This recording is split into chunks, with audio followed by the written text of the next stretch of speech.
in Singapore. The Gem Museum Singapore is actually a privately funded museum that is part of family business. It evolved from Far East Gem Lab, maybe some of you might have heard before, that is founded by Mr. Tay Tai Sang. So the Gem Museum is actually founded by myself and my husband sitting there, Mr. Tay Kun Ming. And today I'm going to present how we make gemology come alive through the museum by bridging gems, science and society through education and engagement. So for us, gemology isn't just a science, it's actually stories.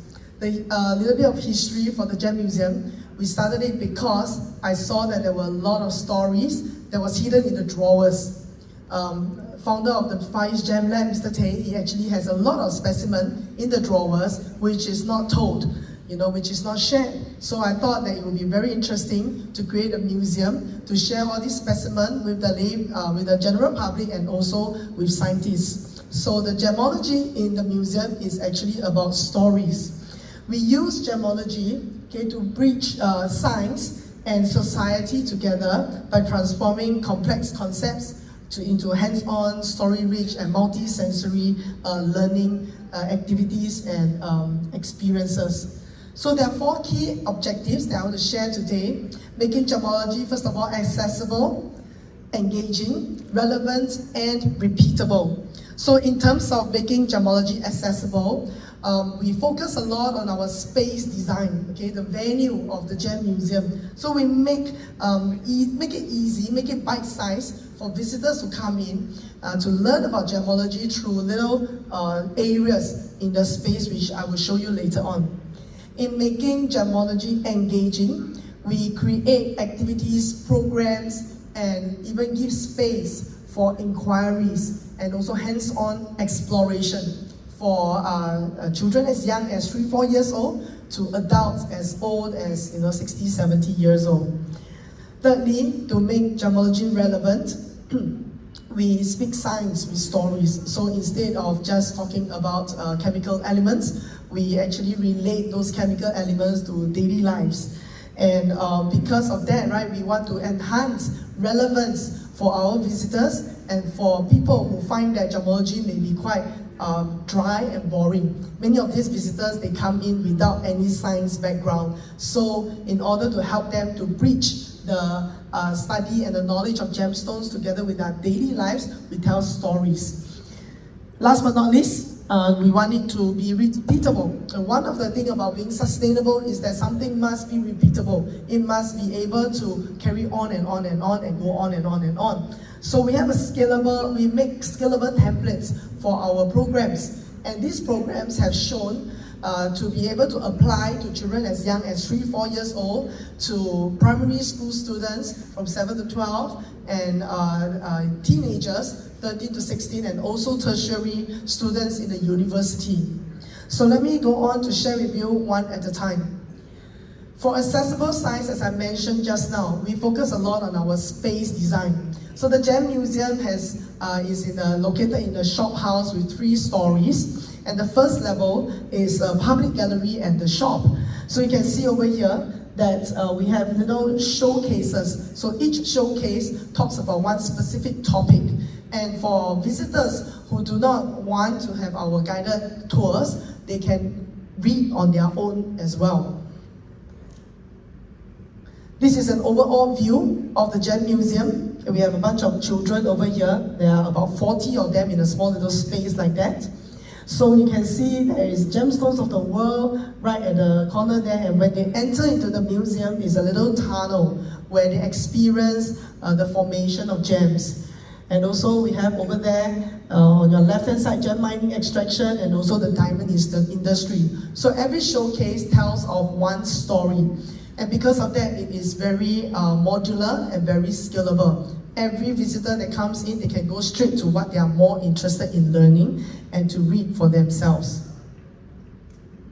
Second level is the lab and the institute. I want to draw your attention to the picture on the bottom right-hand corner.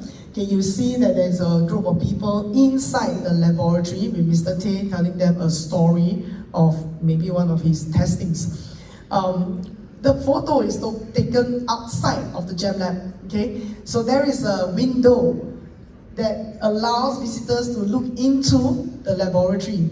So regular visitors are not allowed inside, but paid visitors who have a specific reason for coming as a group, they are allowed into the lab.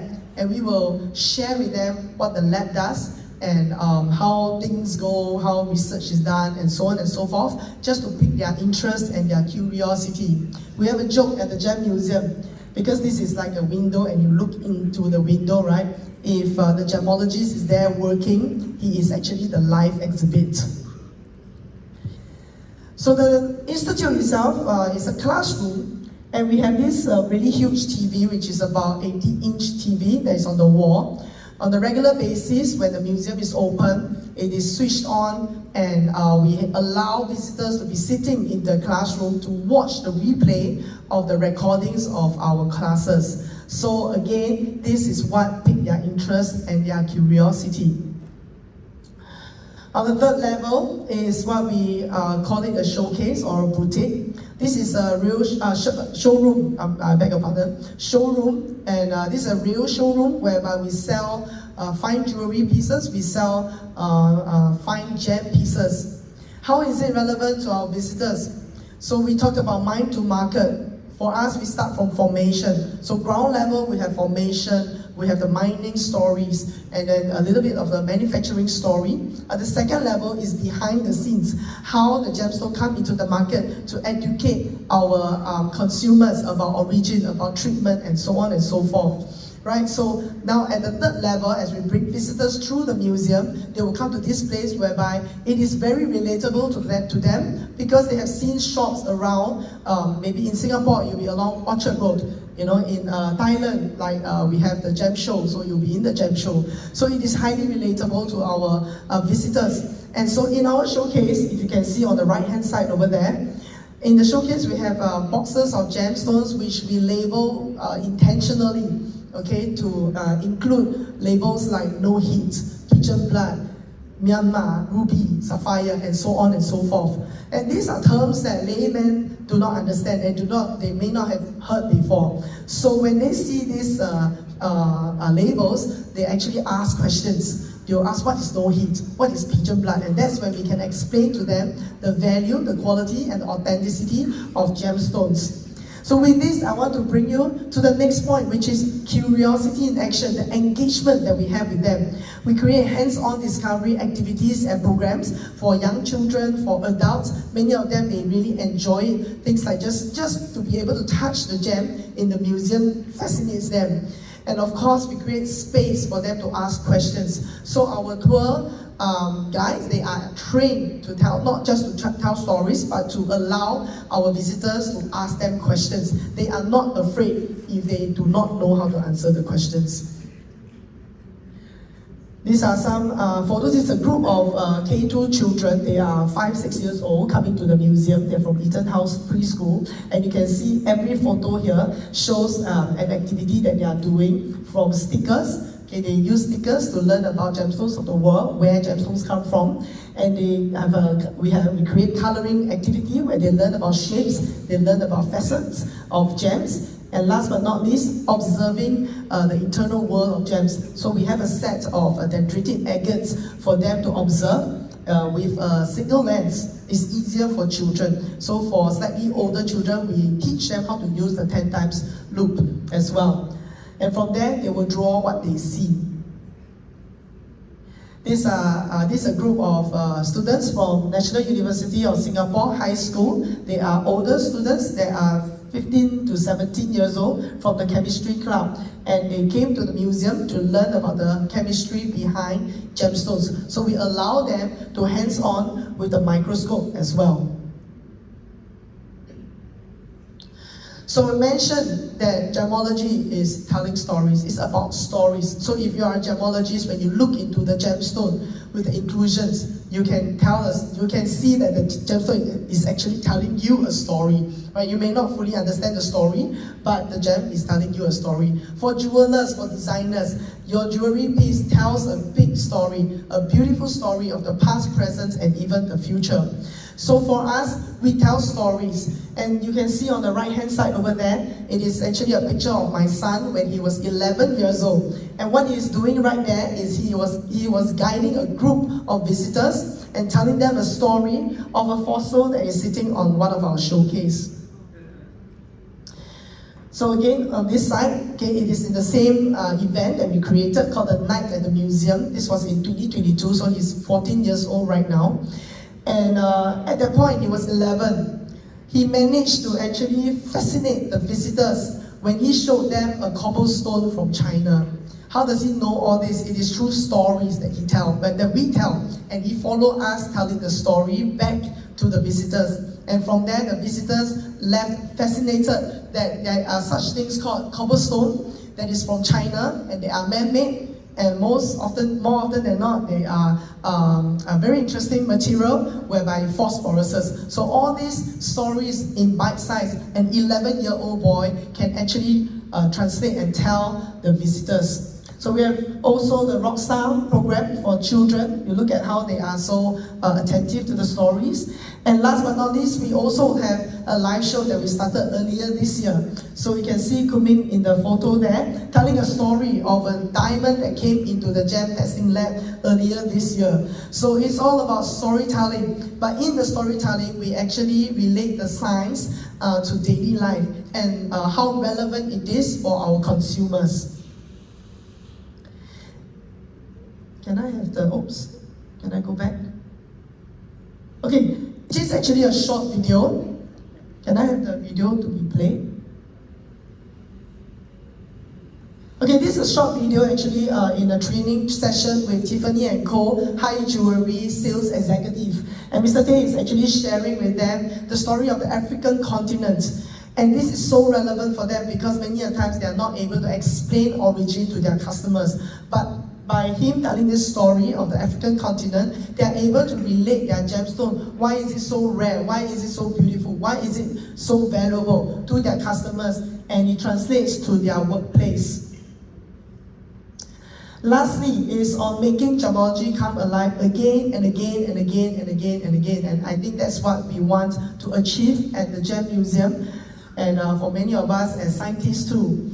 We tested with our partners internationally and locally. We tested with schools, with community groups, and also public organizations. And we refined all these programs with feedback systems, such as, of course, like survey forms and all that. But I want to show you a few of our Google reviews. And these are real Google reviews. You can go to the internet and find out. We have someone that mentioned that it's a family-friendly museum, fantastic. Another one says, went with the little sister who wouldn't even watch YouTube shorts about gems, totally uninterested in gems. But even as she steps into the museum, after 10 minutes, she was totally invested. She was totally engaged. And another one talks about one of our guide, YY. She's actually a 17-year-old student, and she came here as an intern. So we trained her with the docent program, and she delivers such good tour guides that she has many of such reviews at the Google review. With team bonding as well. So team bonding events and many other corporate events, many a times we sort of specifically design it for them so that it creates that really fun and exciting time and memorable time for the whole team. In conclusion, we find that the model we have creates high engagement and learning. At the end of the day, there is marketplace literacy whereby adults become more confident, not just with the treatment, but more confident to spend their money on gemstone because they have better understanding. With the pipeline and partnerships, it ensures that we can continue on this work at the museum to educate, to engage the society, the community, and with scalability, we are able to bring it outside of the museum. So now we have a mobile museum exhibit that we can go anywhere, even coming to GIT conference itself, maybe next year or next year. Just saying. Right, so making gemology come alive is not just about gems, but really, for us, it is about shaping curiosity, confidence, and community. So these are the people that we have engaged and impacted over the last 10 years. This year we are celebrating our 10-year anniversary, and we want to thank all of you here very much as well. And the last but not least, acknowledgement, we want to thank our family, staff and volunteers, the Gem Museum, our various partners, international and local, community collaborators, and also our, for me, we have the faith. We have a lot of people that come in and talks about their faith. So we share faith, and that's the community building, which is what we really love. And we exchange ideas, and we exchange thoughts, and even exchange our personal stories with one another. So with this, I want to thank everyone for your attention. Thank you very much. Thank you, Loke. Very good presentation. I think this is a very important aspect about how to promote gems, to educate the youngs.